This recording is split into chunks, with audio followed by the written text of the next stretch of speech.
Welcome back to Queerly Yours on XLR Land University Radio. I'm your host, Abram Thrasher. I feel like you're going to hear this morning a lot this week, talking about some rough things. Today, I didn't give this warning on Monday because it's all very vague, but today I want to actually talk about what was bothering me, instead of just rambling into the mic and then having a moment on air. I want to talk about something my mom said to me the Saturday after Jackson died. It hurt a lot to hear it at the time, and it still makes me very angry because I know a lot of people think this way. I want to talk about inevitability. Inevitability, in relation to what we're talking about, is So I'll just tell you what my mom said. With the hopes that all of my friends in class, and they're not listening because I don't want this in their heads. Inevitability, to my mom, was to say to me that queer people have a lot of issues. And it's true, there are higher rates of mental illness in our community. There are higher rates because of homophobia and transphobia, but also because of the things we internalize. And because of the things taught to us as children. But she said that because of these higher rates of mental illness, that it is inevitable that were I to continue to have queer friends and to be active in my community, this would continuously happen to me throughout my life. And I know a lot of straight people think this way. I know a lot of people in general think this way, is that tragedy is inevitably a part of the queer experience. That it will always inevitably be a part of the queer experience, that it always has been, and that it will never cease, that it will never stop having that connection to us. I think that's dumb. Sorry to be blunt, but I think it's very dumb to think that way. And I say this especially in the light of Saturday, and last Saturday, and in losing a friend to suicide. I do think that this is a horrible way to think, because by tying yourself to tragedy, you see yourself as a tragedy, and you see your community as a tragedy, and I know why this exists. I know because of the AIDS crisis, we lost an entire generation of people. I know because of the way we've been treated by the law in the last few centuries. I know because of continued actions by the Supreme Court. Fun, neat fact, Supreme Court, the right to marriage for queer people is under fire. Because of recent nominations and because of recent passages through lower courts, so that's neat. I know why it feels that way. And I know that it's easier for a lot of people to make that connection in their heads, because then, if that connection's in your head, then you don't feel awful when you say certain things, when you say things like what was told to me on Saturday by my own mom. And you feel like there is less responsibility on you. And again, when someone passes like this, there's not truly a responsibility on any one person. It's not anyone's fault. But there is something we need to talk about when normalizing the idea that because you are queer, your life will end violently, or it will end shortly, or it will end in misery, or you will live in misery.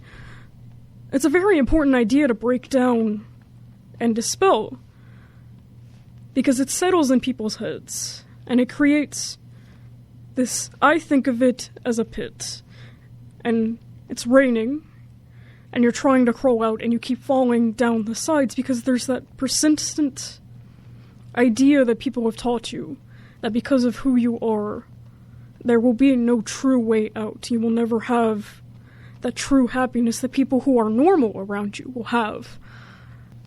And I know that that happens to a lot of groups. But specifically, I want to talk about us. Let's talk about Michael Shepard for a minute. Again, a little bit of a warning, because his story is pretty rough. The 22nd anniversary of his death was on Sunday, and I suppose that under normal circumstances I would do what I had done every year and talk about it on Monday. But these are not normal circumstances. So let's talk about Michael Shepard in relation to, inevitability. Michael Shepard was 19 years old in 1990. 1998. He was at a bar. He was talking with a couple of other electricians of his same age, and they were vibing. And these two electricians were straight, and Michael Shepard was gay, and they pretended to be gay so that he would follow them out into the abandoned parking lot behind the bar. And they beat him, and they tied him to the chain link fence, and they left him like that for 72 hours until someone on a bike found him, and then he died 5 days later in the hospital. And a part of Michael's story that I've talked about in previous years, and I'm going to talk about again, is that his story was not unique. It was not a unique experience of brutality. It was not a unique act. It wasn't even a unique act in the city from which Michael Shepard is from. And it certainly wasn't a unique act for the 90s, as much as we would like to think as the 90s as an era of progressiveness in the face of horrible tragedy in the decades prior. It really, really was not. And that's what is unique about Michael Shepard's case, is that it was not unique, but his family situation was. Michael Shepard he did not have the best life when he was alive. He had opportunities, but he does not have as much as he could have. But he had a mom who loved him very much, despite knowing that he was gay. We're going to talk about that language in a minute, actually. We're going to circle back around to the way I said that, because I feel like that's important. He had a mom who loved him, and he had parents who cared about him, and he had a family who was outraged, and he had a community who was outraged, because he was young, and probably because he was white. And because, despite this not being a unique act for the time or the place, it was closer to home, so they raised outrage. And for the first time in a really long time, someone actually saw consequences for these kinds of actions. And he was a hallmark case in gay rights, because he led to all of these reforms for hate crime laws. And what is unique about Michael Shepard's case is that out of all of the cases before him where people saw that it was inevitable, there was another case that was very similar to his, but because she was a black trans woman in the same city, it was seen as inevitable. And so her case didn't get the same attention that Michael Shepard's did. I don't even know her name. We'll circle back around to that. I'll find her. What's unique about Michael's case is that people didn't see it as inevitable. They didn't accept that it was inevitable, and we shouldn't accept that these things are inevitable, because they're not. Tragedy is not inevitably a part of being queer. And there are layers upon layers to Matthew Shepard's case about white privilege, and about gay rights, and about the movement at the time, and about queerness versus gayness, and it's all worth talking about, but I've talked about it before, and I want to talk about this. Matthew Shepard had a life.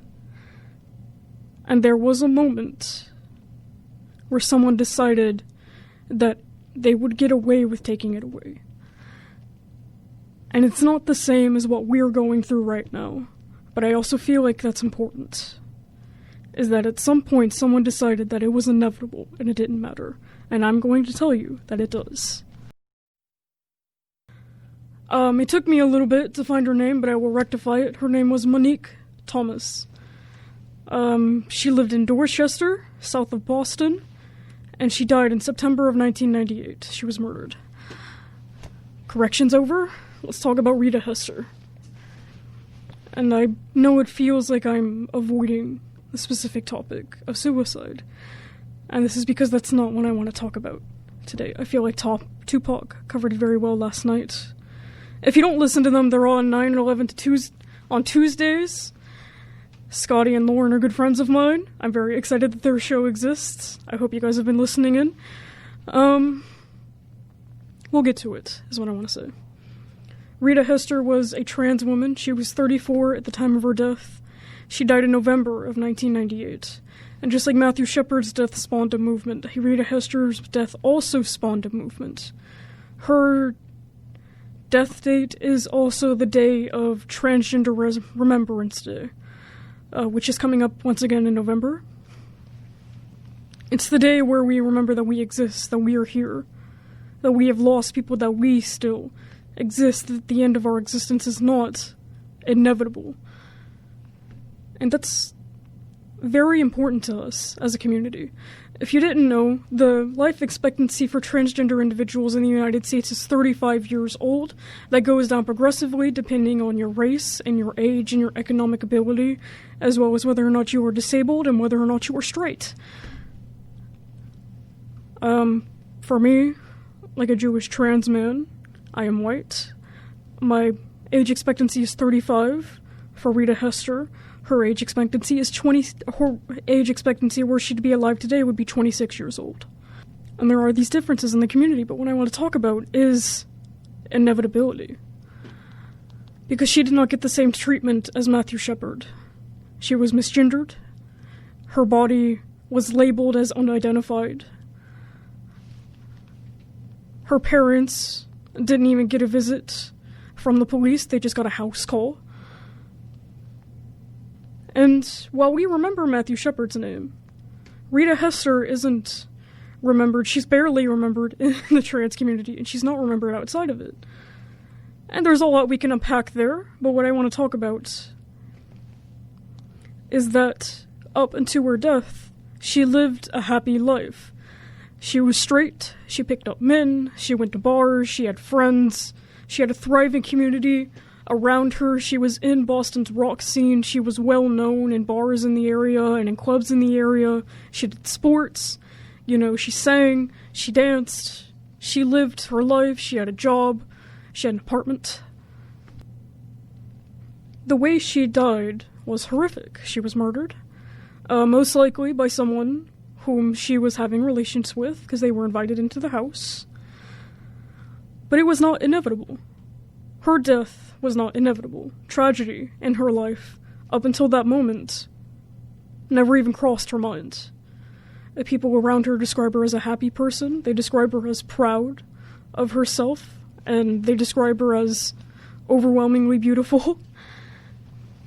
And she spawned a movement, because up until that moment, she was a person for whom, to her, life was a given. Of course I will be happy. Of course I will be active. And she could never think of anyone hurting her. And I know that as a queer person now, that feels kind of foolhardy. And even then, to the people around her, that felt foolhardy. But to her, she believed in that. And I think that's important to remember. Is that is a thing that you can internalize, that is a thing that you can hold on to, is that it is not inevitable that you will be unhappy.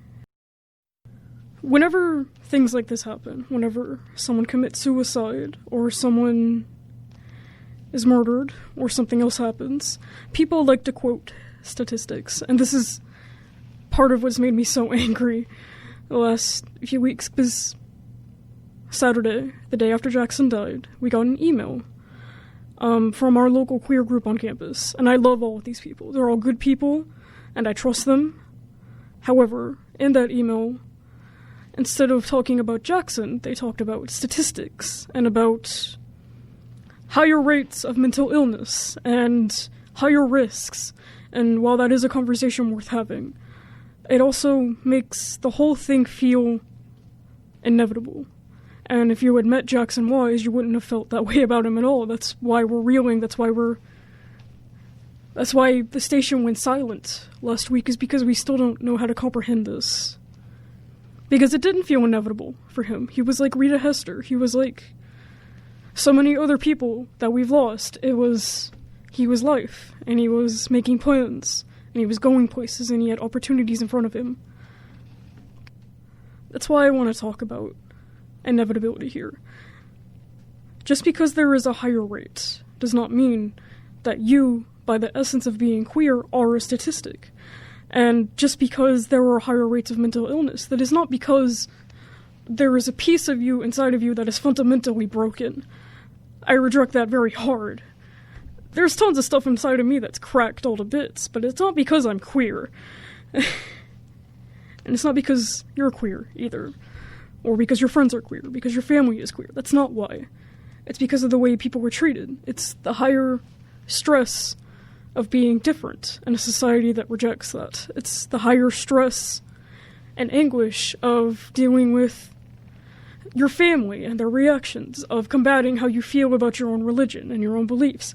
It's a conflict inside of you that is not because of a piece of who you are, but because of how people treat that piece. It's because they see a part of you as fundamentally different. And this does not make you inevitably on a path to tragedy. And I know that the examples I've used here today make that seem kind of hard to believe, because this has been kind of a downer show. It's been kind of a downer last few weeks, because, like the ceiling above me, my life is in shambles. But that's exactly why I want to talk about these people. That's exactly why I want to talk about my friend. Is because nothing is inevitable. There is life for you. And I know that that is hard to believe, especially when in the wake of something like this, all you see is statistics and stories and, discussions of this and that, and the feeling omnipresent that this was destined to happen. It wasn't. And I just want that to be out there. Is that they're just like, for every Rita Hester, there is a Miss Major, going to Black Lives Matter protest at 80 years old and holding her sign in her wheelchair, refusing to go home just because she showed up early. Just for every Matthew Shepard, there is someone who lived. Just for every Monique, there is someone who found love and settled down and got to live the rest of their life. And I want you to know that. Like, you are not inevitable.